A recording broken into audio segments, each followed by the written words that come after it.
गुरुर्साक्षात् परब्रह्म तस्मै श्री गुरवे नमः।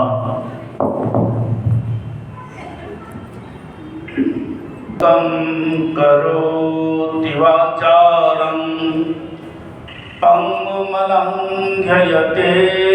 गिरिं यत्कृपातमहं वन्दे परमानन्दमाधवं। सर्वमंगलमांगल्ये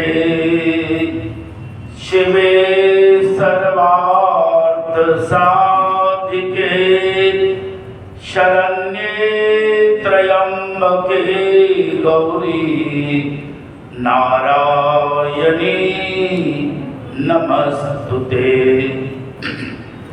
ऊंची आवाज में दोनों हाथ ऊंचा करके जय घोष बोलेंगे।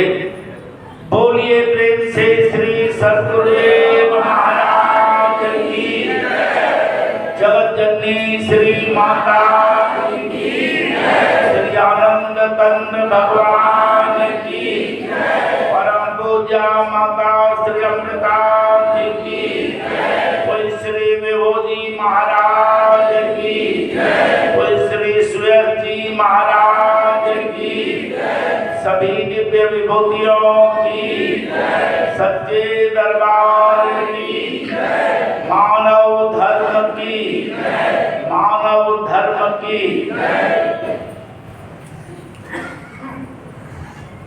मंच पर उपस्थित पूजनीय भाईगण, प्यारे भाइयों, प्यारे बहनों और गुरु महाराज जी के चरणों में अनन्य श्रद्धा भक्ति भावना रखने वाले प्रेमी भक्तों, श्री सद्गुरुदेव भगवान के चरण कमलों में नमन करते हुए उनकी चरण धूल को मस्तक पर धारण कर कुछ सत्संग विचार आपके समक्ष प्रस्तुत करूंगा। आप सभी से अनुरोध है, मन को एकाग्र कर सत्संग के विचारों को श्रवण कीजिए और जो आपके कल्याण की बातें हों, हित की बातें हों, उसे हृदयंगम कीजिए। संत और शास्त्र कहते हैं यह मनुष्य का शरीर बड़े भाग्य से प्राप्त होता है। भगवान राम भी इसे देव दुर्लभ बताते हैं और ये हमारे शास्त्रों का और संतों का मत है। जीवात्मा 84 लाख योनियों में अपने कर्मों के फलों को भोगने के लिए पुनरपि जननम और पुनरपि मरणम के दुसह दुखों को भोगता रहता है। और जब कृपा निधान परमात्मा की इस जीव पर दया होती है तो वह कृपा कर उस जीव को मनुष्य की देह देते हैं, मनुष्य का शरीर प्रदान करते हैं। जिस मनुष्य शरीर की इतनी महिमा गाई गई है, उसे पाने का उद्देश्य क्या है? और आखिर शास्त्रों में मानव तन की महिमा क्यों गाई गई है? गरुड़ जी ने कालकुसुंडी से 7 प्रश्न किए।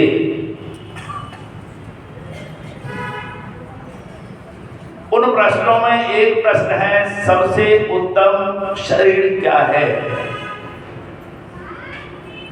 मुनि वसुंठ कहते हैं, कालकुसुंड कहते हैं, नर समान नहीं कब निम देही, जीव चराचर जाचत देही, नरक स्वर्ग अपवर्ग नसेनी, ज्ञान विराग भगत शुभ देनी। नर्क जाने के लिए, स्वर्ग जाने के लिए यह नसेनी की तरह है, लेकिन इसे कहा मनुष्य शरीर के समान और कोई देह नहीं है जो मानव धर्म को प्राप्त कर परमात्मा की, सदगुरु की, भगवान की भक्ति नहीं करते, भजन नहीं करते, वे ऐसे ही जैसे पारसमणि हाथ में है, उसे फेंक कर कांच के टुकड़ों को वह संग्रह करते हैं। अमृत कलश का परित्याग कर विषपान करते हैं। या भगवान का भजन करने के लिए, सुमरन करने के लिए, भक्ति करने के लिए मिला है। यहां बहुत सारे लोग बैठे हैं, जैसे साधना में बैठने का अभ्यास नहीं है,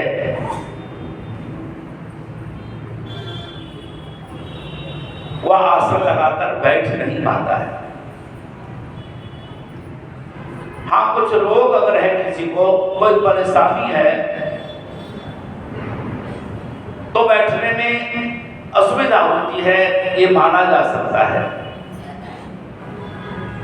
लेकिन यहाँ ऐसे भी लोग हम देख रहे हैं, वृद्धावस्था है, लेकिन कोई वीरासन में बैठा है, आसन पर स्थिर होकर के बैठा है। इसका मतलब जो स्थिर होकर आसन में बैठे हैं वह जरूर भजन ध्यान साधना करते होंगे। साधना सबके लिए अत्यंत आवश्यक है, सत्संग में आना सबके लिए अत्यंत आवश्यक है। ये सिर्फ कि हम बहुत पुराने प्रेमी हैं, इससे ही हमारा कहने से उद्धार नहीं होगा। दरबार में हम पहले जुड़े, ये भी बहुत बड़े भाग से है। लेकिन अगर हम दरबार से जुड़ने के बाद हम तन की सेवा करते हैं, धन की सेवा करते हैं, वचन कर्म की सेवा करते हैं, सत्संग में आते हैं, अपने परिवार को भी सत्संग से, ज्ञान से, गुरु महाराज जी से जोड़ते हैं, तब तो ये मानव तन हमारे लिए सार्थक है। और अगर हम दिन रात धन संग्रह करने में ही लगे रहते हैं, हाय हाय करते रहते हैं, टका धर्म, टका कर्म, टका देव महेश्वर, यश दिग्गे टकानास्ति, हा टका टक टकाइते। हाय धन हम सब करते रहे। धन चाहिए शरीर के लिए, धन आवश्यक है जीवन यापन के लिए, लेकिन धन को हम भगवान की भक्ति में, ज्ञान प्रचार में भी लगाना है।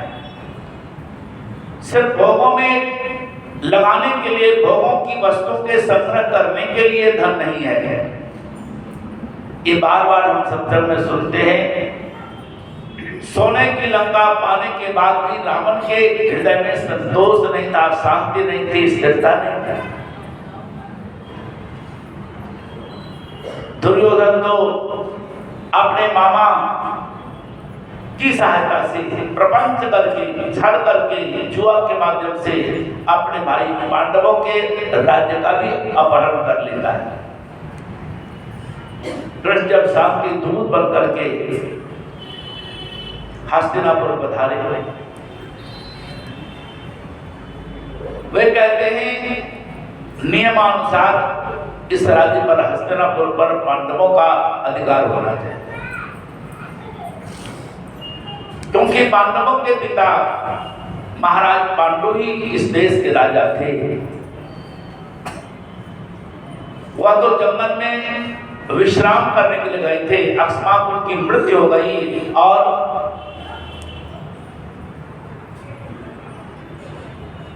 जो धृतराष्ट्र थे वह तो मात्र केयर टेकर थे, राजा उन्हें बनाया नहीं गया था।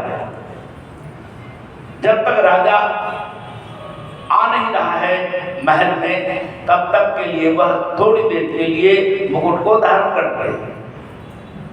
तो राज्य पांडवों को मिलना चाहिए और पांडव तुम्हारे शर्त के अनुसार से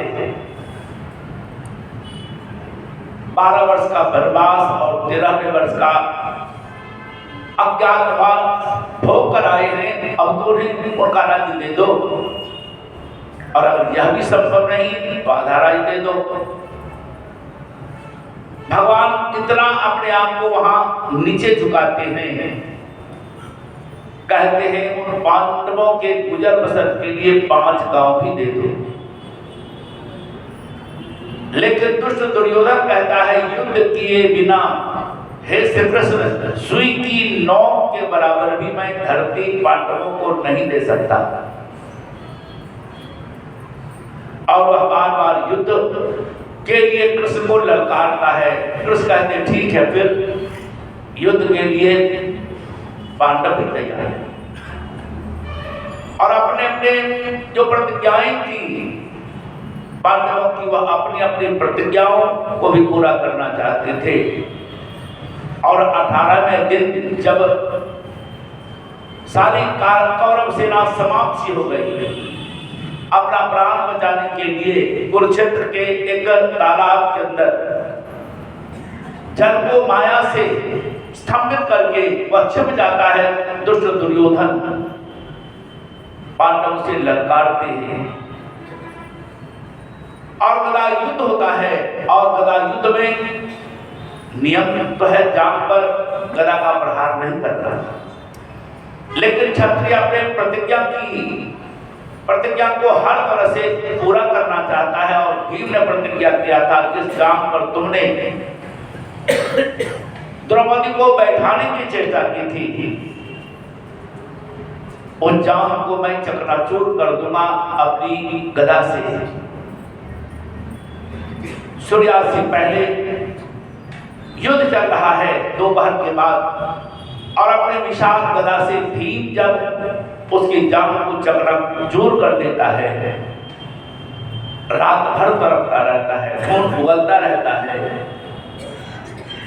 और अंत में रात में जहां उसे कोई नहीं है अपना, न धन काम आया, न भाई काम आए, न राज्य काम आया, और वह तरफ तरफ कर अपना प्राण त्याग देता है। क्या गया उसके साथ? कर्मों की कमाई साथ जाती है, भजन की कमाई साथ जाती है। अगर हमने कर्म के बीज गलत बोए, दुष्टता के बीज बोए, वह दुष्टता हमारे ऊपर ही आती है। हमने छल किया है, कपट किया है, धोखा दिया है, तो वह सब कर्म हम ही को भोगना पड़ता है। लेकिन चाहे कर्म शुभ हो या अशुभ हो, दोनों ही कर्म बांधने वाले हैं। संत कहते हैं एक जंजीर या एक जो हथकड़ी है वह सोने की है, एक बेड़ी सोने की है, और एक लोहे की है। दोनों में ही वह बंध जाता है। शुभ कर्म शुभ फल को देकर बांधता है, और अशुभ कर्म हमें नरक देकर बांधता है। लेकिन इन कर्मों की बेड़ियों में जब तक हम जकड़े रहेंगे, शुभ कर्मों के फलों को स्वर्ग में भोगने के बाद हमें पुनः धरती पर आना पड़ता है। देवताओं का भी पुनरपि जननम और पुनरपि मरणम समाप्त नहीं होता। दुष्टों का भी और दुष्कर्म करने वालों का भी पुनरपि जननम पुनरपि मरणम समाप्त नहीं होता। संत कहते हैं पुनरपि जननम पुनरपि मरणम पुनरपि जननी जठनी सैनम। इन संसारे बहुत उस्तारे कृपा अपारे पाहि मुरारे, भज गोविंदम भज गोविंदम भज गोविंदम मूढ़मते। सन्नहिते मरने काले नहीं नहीं रक्षति दुष्कृत करते। जब मृत्यु संकट आ जाती है तब कुछ भी काम नहीं आने वाला। इसलिए दिनमति रजनी सायं प्रातः शिशिर वसंतो पूर्ण आ जाता है। कालो क्रीडति गच्छति आयो तदपि मुच्यति आशा वायो। भज गोविंदम भज गोविंदम भज गोविंदम मूढ़मते। ए मूढ़मती मानव, तू गोविंद का भजन कर, परमात्मा का भजन कर, ईश्वर का भजन कर, सद्गुरु के नाम का भजन कर। दिन होता है दिनमपि रजनी सायं प्रातः, दिन होता है तो फिर शाम भी आ जाती है, शाम होती है तो फिर सवेरा भी हो जाता है, प्रातः काल भी आता है। अगर ग्रीष्मकाल है तो फिर शिशिर भी आता है, शीतकाल भी आता है। कुछ दिन पहले वर्षा थी, गर्मी थी, फिर वर्षा आई और फिर अब शीतकाल आ गया, शिशिर ऋतु आ गया। हम तब अपने तन पर वस्त्र पहनने में असमर्थ थे, इतनी भीषण गर्मी होती है गर्मी के दिनों में, और अब अंदर भी स्वेटर पहने हैं। पांव को ढकने के लिए भी हमने पांव को शीतलता से बचाने के लिए भी कंबल ओढ़ रखा है, डाल रखा है। ये परिवर्तन आता रहता है जीवन में।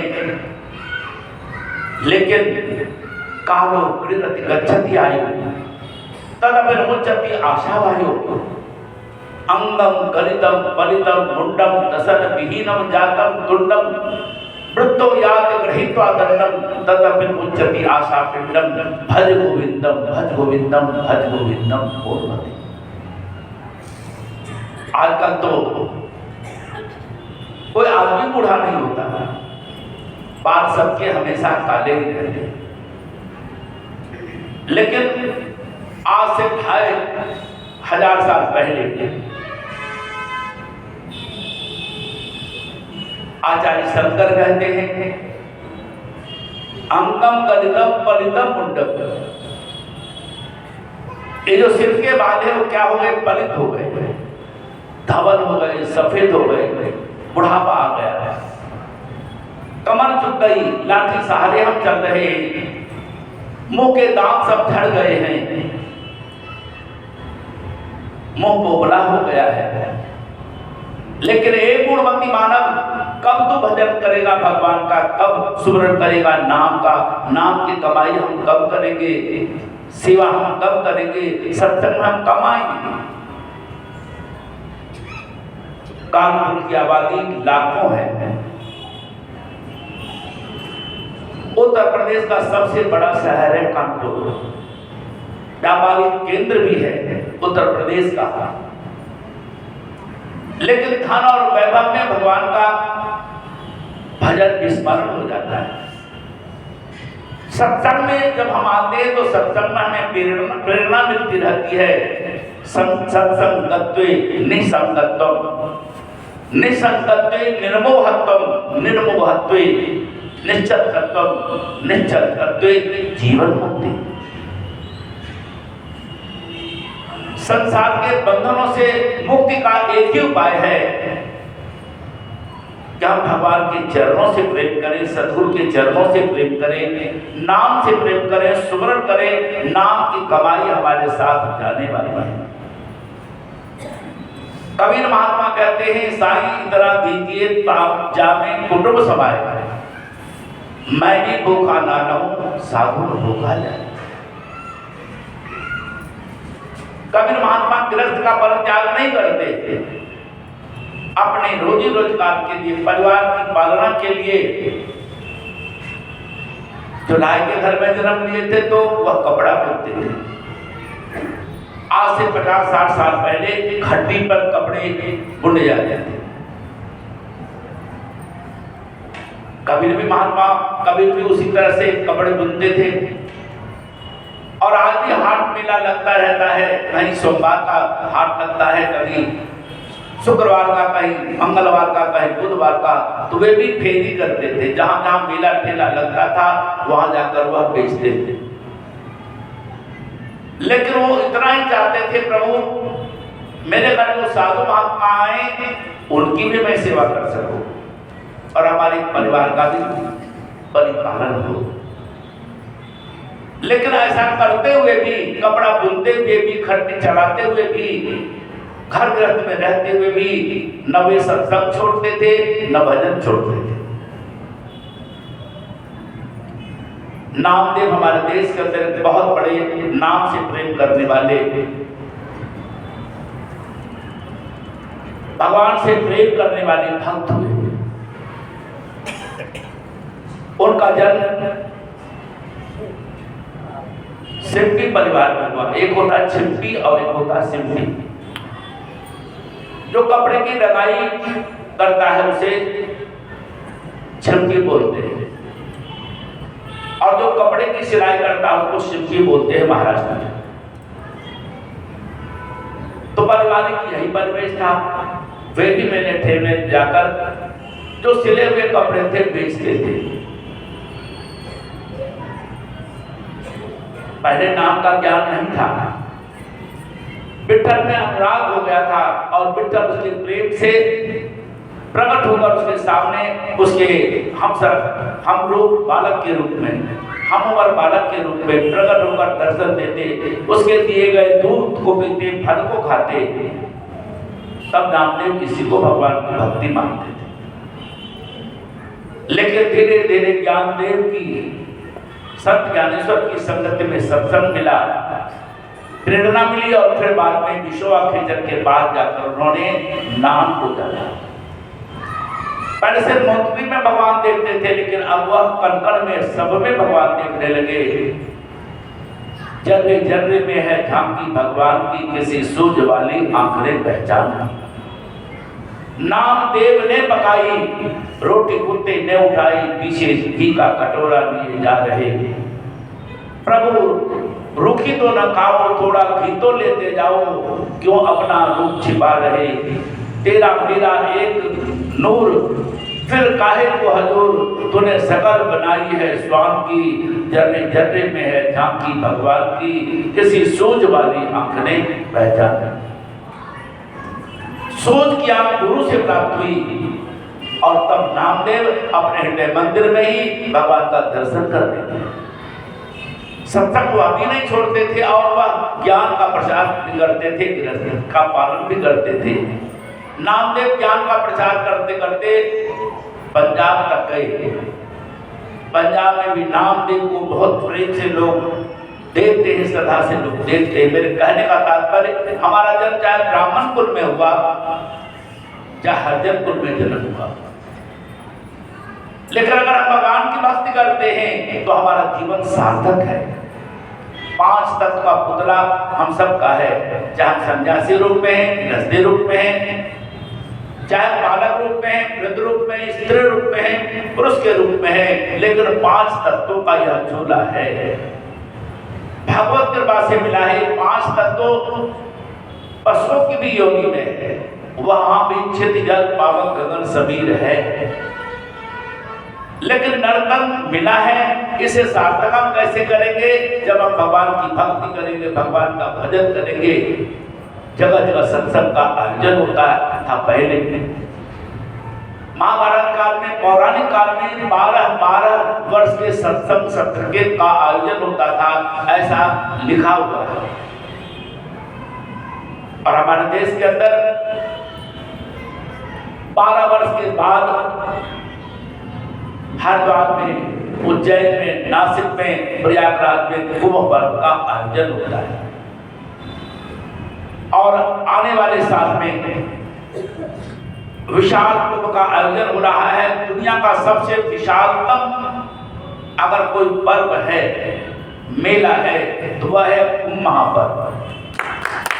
नासिक में भी होता है, उज्जैन में भी होता है, हरिद्वार में होता है। कुंभ पर्व का महत्व सब जगह है, लेकिन अगर उन तीनों कुंभों को भी मिला दिया जाए तो प्रयागराज के कुंभ की बराबरी में तीनों कुंभ भी नहीं कर सकते। इतना बड़ा प्रयागराज में मेला लगने वाला है। 2025 में 12 साल के बाद यह कुंभ का पर्व आ रहा है प्रयागराज कुंभ में।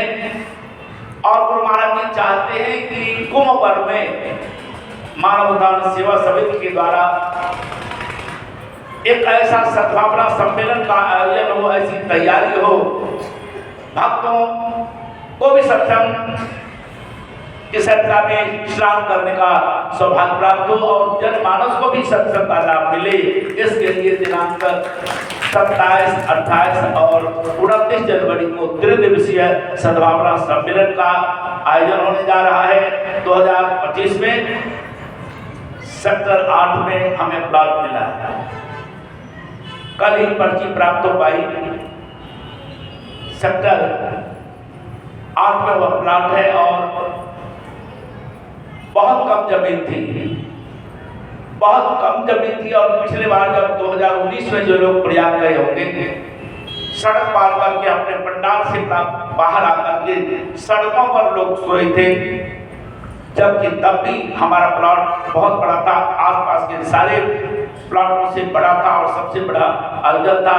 भीड़ इतनी आई और इतनी सुंदर शोभा यात्रा निकली। गुरु महाराज जी रथ पर विराजमान थे, माता अमृता जी रथ पर विराजमान थे और सभी प्रेमी लोग, महात्मा लोग, भाई लोग गुरु महाराज जी का जय घोष करते हुए, नाचते हुए, गाते हुए उसको मौके मेले में आनंद लेते रहे। और सारे अखाड़ों के लोग जो बड़े बड़े जगत गुरु हैं, मंडलेश्वर है, महामंडलेश्वर है,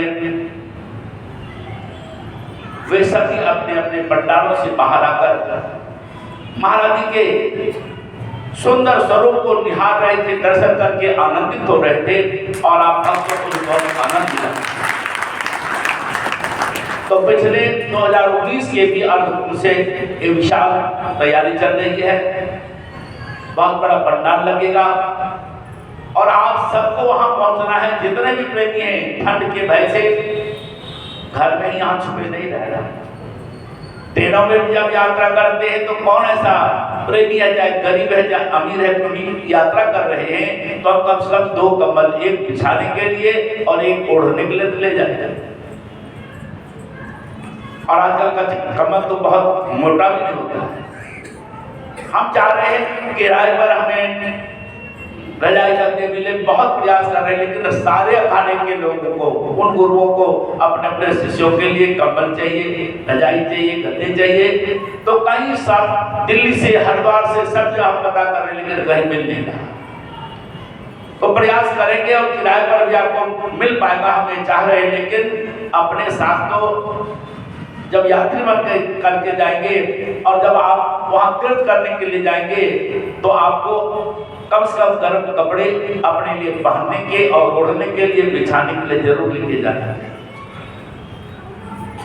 सारी तैयारी हो रही है और अभी इतना बड़ा प्लॉट है। आप कहेंगे महात्मा जी ये क्या सुनाने के लिए आ गए हैं? कम से कम 9 जैसे भी लगा हुआ प्लॉट में 18 ट्रैक्टर चल रहे हैं। कभी 20 हो जाता है, कभी 16 हो जाता है, कभी 18 हो जाता है। दिन रात कम से कम जब तक सूर्य भगवान डूबते नहीं है, वो प्लॉट में जहाँ गड्ढे हैं, जहाँ खाई है, उसे भरने में लोग लगे हुए हैं। सरकार भी सहयोग दे रही है और सब जगह चर्चा है कि सबसे विशाल पंडाल लगता है सरपाल जी महाराज का और प्लॉट सबसे बड़ा पंडाल है। तो पिछली बार से दोनों से अधिक जमीन गुरु महाराज ने अपनी कृपा से वहाँ प्रदान करवाया है। तो आप सबको सौभाग्य मिलेगा। लेकिन कुंभ पर्व में सबसे अधिक ज्ञान की वर्षा होती है, वहां तो त्रिवेणी बहती है। रामायण में लिखा हुआ है, तुलसीदास जी लिखते हैं, क्या लिखते हैं? वह लिखते हैं कि जो सत्संग है वह कैसा है? वह तीर्थराज प्रयाग की तरह। एक प्रयागराज में है, वहां गंगा मिलती है, यमुना मिलती है, वह दोनों नदियां मिलती हुई दिखाई पड़ती है। जहां मिल रही है वह संगम है। लेकिन मान्यता है कि वहां सरस्वती की धारा अंतर से मिला, अंदर से बहकर आ रही है। जहां गंगा यमुना मिलती है तो वहीं अंदर से आकर सरस्वती मिलती है, ये मान्यता है। वो दिखाई किसी को नहीं पड़ती। तो तुलसीदास जी कहते मुद मंगलमय संत समाजो, जो जग जंगम तीर्थ राजो, सबहि सुलभ सब दिन सब देशा, सेवक सादर समन कलेसा। राम भक्त जह सुर सरि धारा, सरसई ब्रह्म विचार प्रचारा, विधि निषेध मय कलिमल हरणी, गरम कथा रविनंदन वर्णी।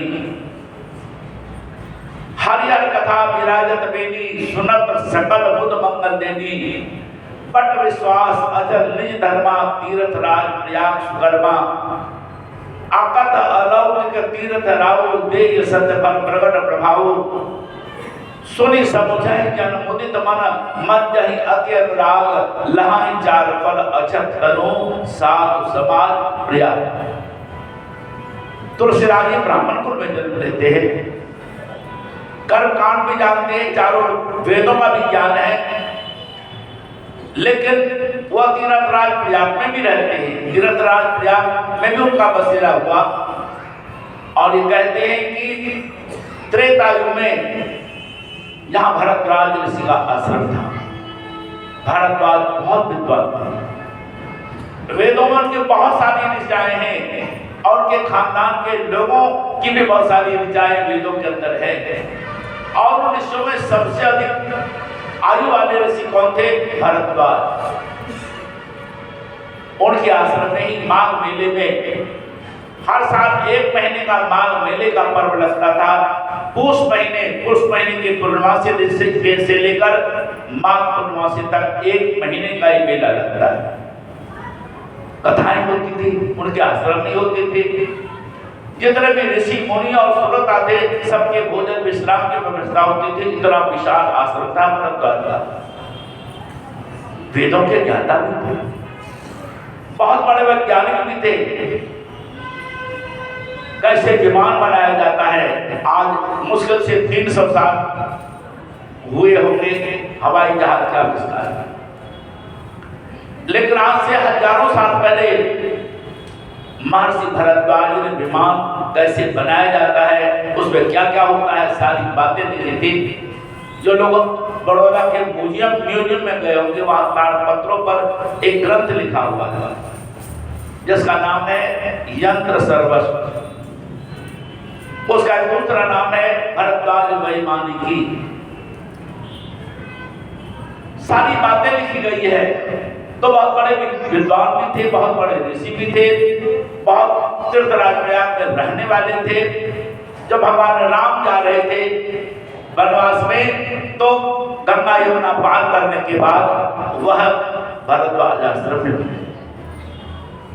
भरद्वाज ऋषि के चरणों में प्रणाम किया। भरद्वाज ऋषि ने उनसे कहा, अब तक जो भी मैंने पूजा किया, पाठ किया, व्रत किया, उपवास किया, यज्ञ किया, हवन किया, हे भगवान सब आपके चरणों में अर्पित है। इसके बदले आप मुझे जन्म जन्म अपने चरण कमलों की सेवा की भक्ति प्रदान कीजिए। भरद्वाज ने ये मांगा, लेकिन भरद्वाज को पहले ज्ञान नहीं था। सब कुछ करने के बाद भी परमात्मा का स्वरूप क्या है, शंकर किसका ध्यान करते, शंकर क्या नाम लेते हैं, ये ज्ञान नहीं था। जब माघ महीने में माघ मेले के बाद सभी ऋषि मुनि अपने अपने आश्रमों को प्रस्थान करने लगे। यज्ञवल्लभ भी जो मिथिला के रहने वाले थे, वहां मिथिला में राजा जनक के वह गुरु भी थे, उनके प्रवचन हुए थे। वह आत्मज्ञानी थे और ये जानकर ये ज्ञानी है, उनके चरणों को पकड़ लिया भरद्वाज ऋषि ने और कहा, गूढ़ तत्व न साधु दुरावहि आरव अधिकारी जहाँ पावहि संत कहानी असलीत प्रभु श्रुति पुराण यह गाओ होय न विमल विवेक गुरु सर किए दुराव। अगर गुरु से कोई कपट करता है, छिपाव करता है, तो कहा उसका कल्याण नहीं होता है, उसे विमल विवेक की प्राप्ति नहीं होती है। हे संत प्रवर, समाज में मेरा बड़ा सम्मान है, लोग मुझे बहुत बड़ा ऋषि मानते हैं, लेकिन सच्चाई यह है कि मैं उस परमात्मा के वास्तविक स्वरूप को नहीं जानता। शंकर जिसका ध्यान करते हैं, जिसके नाम का निरंतर स्मरण करते हैं, वह भगवान का नाम क्या है, स्वरूप क्या है, यह मैं नहीं जानता। आपके चरणों में मैं प्रणाम करता हूँ, गुरु है मेरे आप, मैं आपको गुरु स्वीकार करता हूं। और तब यज्ञवल्लभ ने भरद्वाज को ज्ञान का उपदेश दिया। रामायण के रचयिता पहले भगवान शंकर है। शंकर ने रामायण की रचना करके अपने हृदय में स्थिर कर दिया और उचित समय में पार्वती को रामायण का उपदेश दिया, राम कथा सुनाई। उसी राम कथा को लोमस ऋषि ने शंकर से जाना। लोमस से काकभुसुंडी को उसका ज्ञान मिला और काकभुसुंडी ने गरुड़ को राम कथा सुनाई। और वही कथा काकभुसुंडी से किसको मिला? यज्ञवल्लभ को मिला। और यज्ञवल्लभ ने भरद्वाज को सुनाई। और तुलसीदास जी कहते हैं वही कथा तो भारद्वाज ऋषि को यह गोलक के द्वारा प्राप्त हुआ। छोटी अवस्था में गुरु के साथ तीर्थ यात्रा करते हुए जब मैं सुगर क्षेत्र में गया, वहां मेरे गुरु नरहरि दास जी ने वही राम की कथा सुनाई, लेकिन मुझे कुछ समझ में नहीं आया।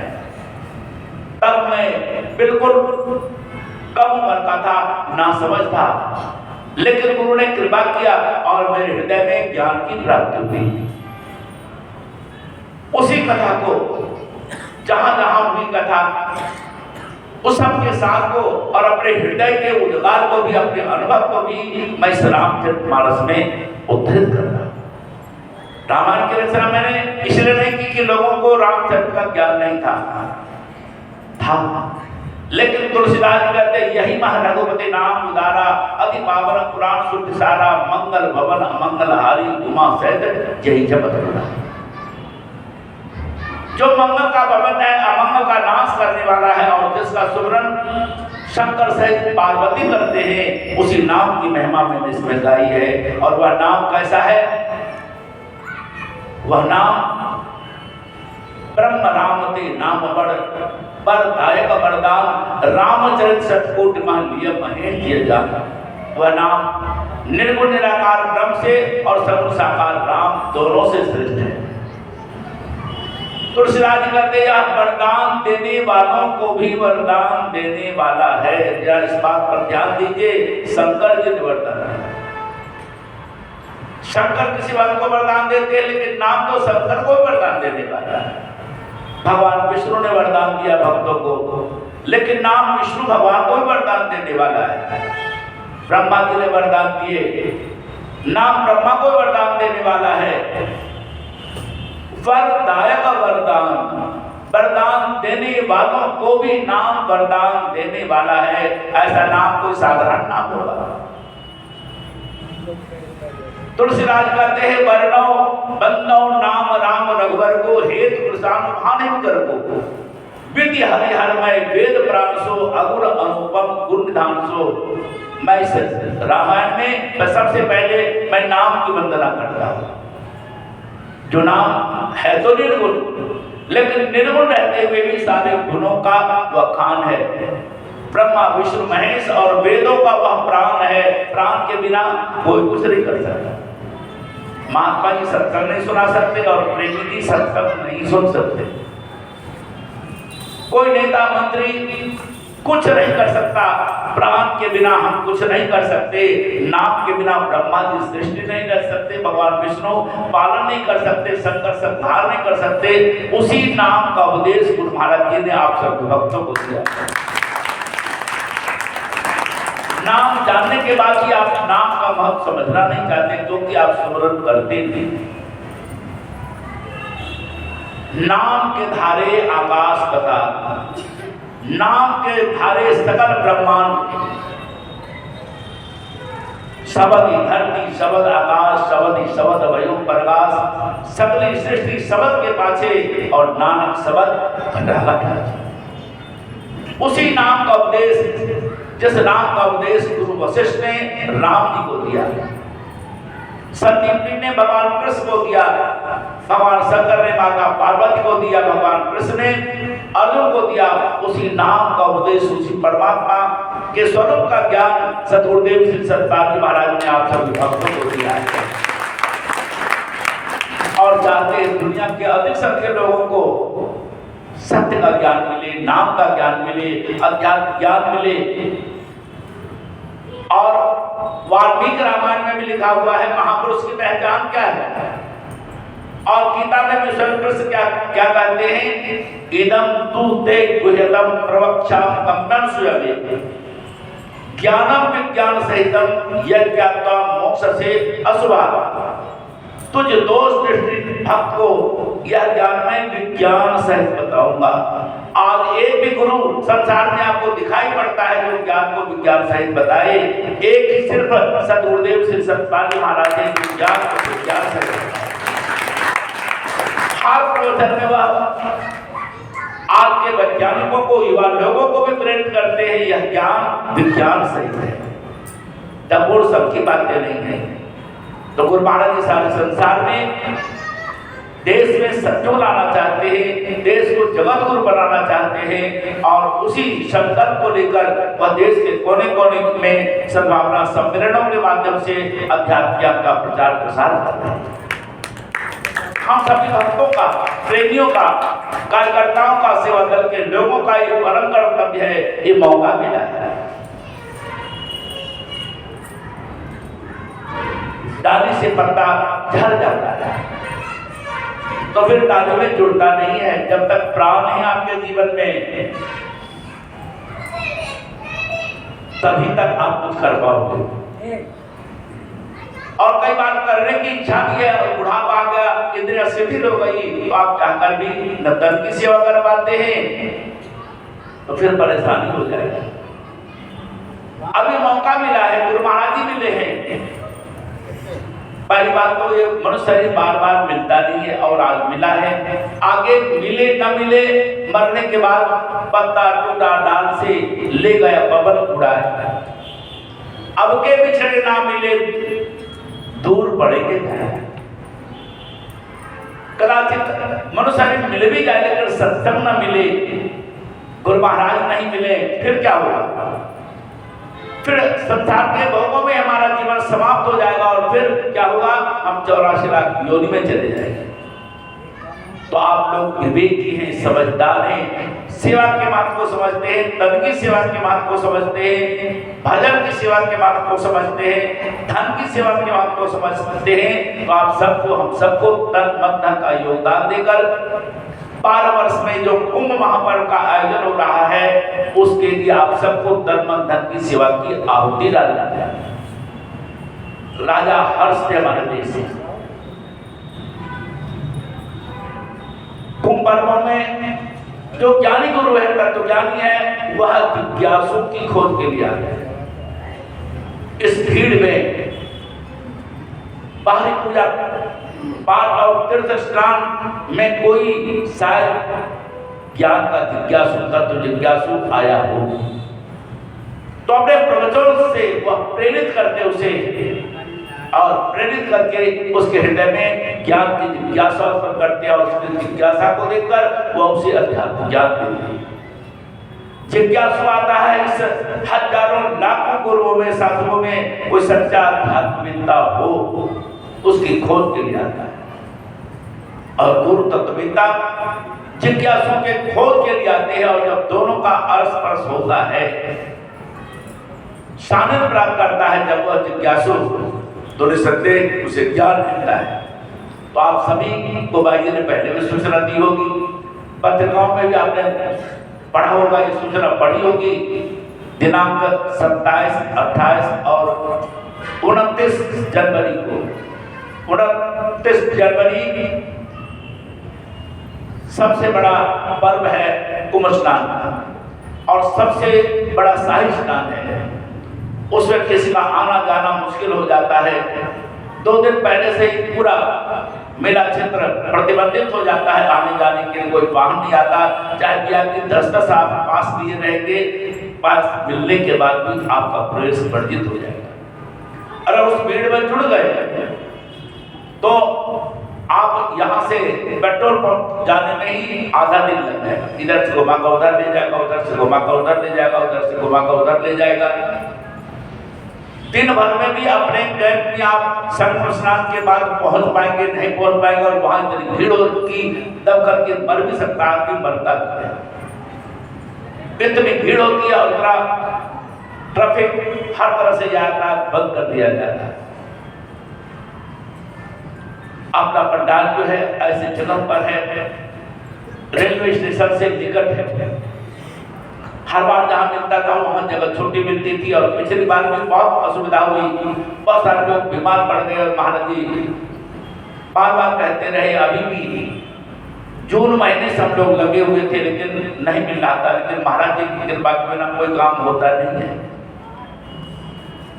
और जब हर तरफ से नहीं हो गया तो गुरु महाराज जी ने कहा, फिर हम सोचते हैं और गुरु महाराज जी ने कृपा किया और मेला निकालने के पर्व को बेरा फिर दूसरी जगह में बड़ा जगह मिला तो उसकी तैयारी चल रही है। और आप सभी प्रेमियों से अनुरोध है, मैंने कहा हर्ष राजा स्थानेश्वर हमारे देश के अंदर एक राज्य होता था, कुरुक्षेत्र के पास स्थानेश्वर है, वहां राजा हर्ष की राजधानी थी और वह भी कुंभ पर्वों में आते थे, विक्रमादित्य कुंभ पर्वों में आते थे और जब आते थे अपना सर्वस्व लुटा देते थे।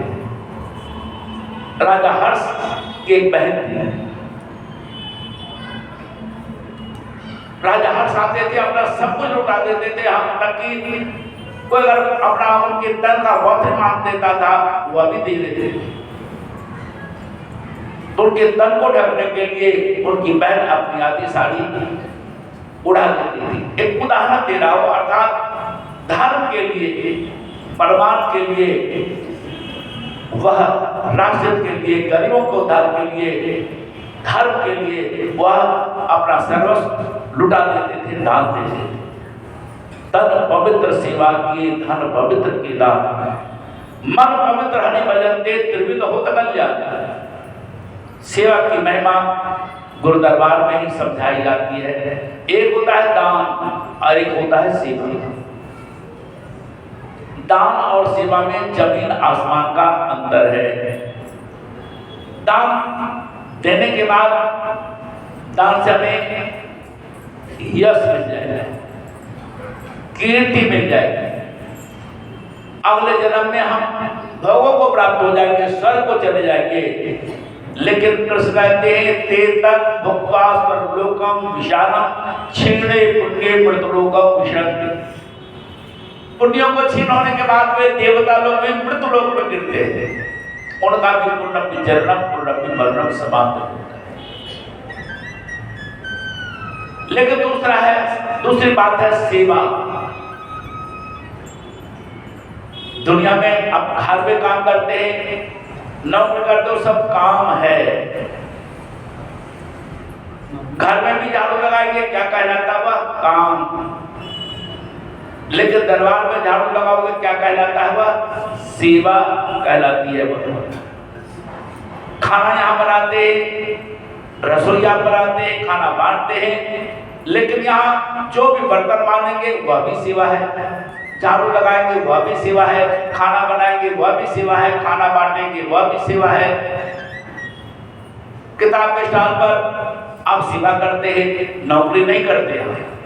बाद में अगर आपको सरकारी नौकरी है, प्राइवेट नौकरी है, पुराणों में बात लिखी है कि जब कलयुग आएगा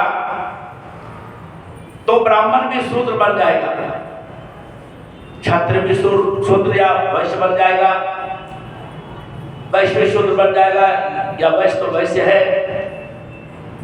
शूद्र का मतलब होता है सेवा करने वाला, पैसे पर काम करने वाला। तो ब्राह्मण भी आजकल पूजा पाठ छोड़ करके नौकरी ढूंढता है। नौकरी क्या है? नौकरी करना तो अगर वह सेवा, ब्राह्मण भी तो नौकरी करते हैं, क्षत्रिय भी आज नौकरी करते हैं। हर लोग क्या ढूंढता है? पैसे जहां मिल जाएगा। ब्राह्मण भी पूजा पाठ छोड़ करके, क्षत्रिय भी अन्य कार्यों को छोड़कर नौकरी ढूंढता है। हम सिर्फ इन्हीं बातों में लगे हुए हैं। लेकिन जब आप अध्यात्म जानते हैं तो हमें द्विज बनाया जाता है। अध्यात्म में आत्मा में पुनर्जन्म दिया जाता है और गुरु महाराज जी हमें अध्यात्म ज्ञाता बना करके द्विज बना देते हैं, हमें सच्चा ब्रह्म जानने वाले ब्रह्मनिष्ठ बना देते हैं। तो राजा हर्ष तो उनके पास सामर्थ्य था, धन था तो इतना दान दिया, लेकिन गरीब के पास 100 रुपया है तो 100 रुपये ही, अगर वह सर्वस्व दे देता है तो 100 रुपये दे दिया, तो राजा हर्ष की तरफ वह भी सर्वस्व दान दे रहा है। अगर किसी के पास 1000 का औकात है 1000 देता है, किसी के पास लाख का है लाख देता है, अगर किसी के पास करोड़ है तो करोड़ देता है। जिसके पास जितना है अगर वह दे रहा है तो अपना सर्वस्व दे रहा है। राजा के पास राज्य राज देता है, लेकिन अगर झोपड़ी वाले के पास झोपड़ी, अगर वह झोपड़ी दे दिया तो राजा से तो कम नहीं दान देता वह। तो आप सब लोगों को तन को भी पवित्र करने का मौका मिलेगा, धन को भी परमार्थ में लगाने का। लाखों लोग आते हैं। मान लो आजकल ट्रेन की यात्रा करते हैं, हम लोग तो यात्रा करते रहते हैं, घर में तो जो बना कर ले गए तो ठीक है, आपका शुद्ध भोजन है, लेकिन ट्रेनों में आपको शुद्ध मिलता है, शुद्ध तेल का भोजन मिलता है, कोई जरूरी नहीं है। कई जगह तो हम देखते इतना इतना खाना लेकर के ट्रेन कहाँ रखा जाता है, खाली जगह गाँव के शौचालय के पास, वहीं लच कर दिया है, वहीं जमा कर दिया है। आता है आपके बिस्तर, आपके बर्थ पर कागज फेंकने वाला, जैन भोजन, फलाने भोजन, शुद्ध भोजन जो भी है वह कागज फेंक दिया, और वो भी भोजन आजकल कम से कम 150 रुपये की थाली होती है। ऐसा भोजन होता कि आप खा भी नहीं पाओगे, खाता रोटी सूखा जो भी मिलता है प्रसाद। लेकिन आप सोचो कि अगर लाख आदमी या 50,000 आदमी या 1,000 आदमी या एक आदमी अगर भोजन करता है, 150 रुपये की थाली नहीं है, 100 रुपये की नहीं है, 50 रुपये की थाली है, अगर मान लो उदाहरण दे रहा हूं, तो 2 बार खाया तो 100 रुपये का भोजन हुआ ना। और 3 दिन का कार्यक्रम है, 1 दिन पहले पहुंचता है, 1 दिन बाद वहां से आता है, तो चलो 4 दिन का नहीं, 6 दिन का नहीं, तो 3 दिन तो है आपका भोजन।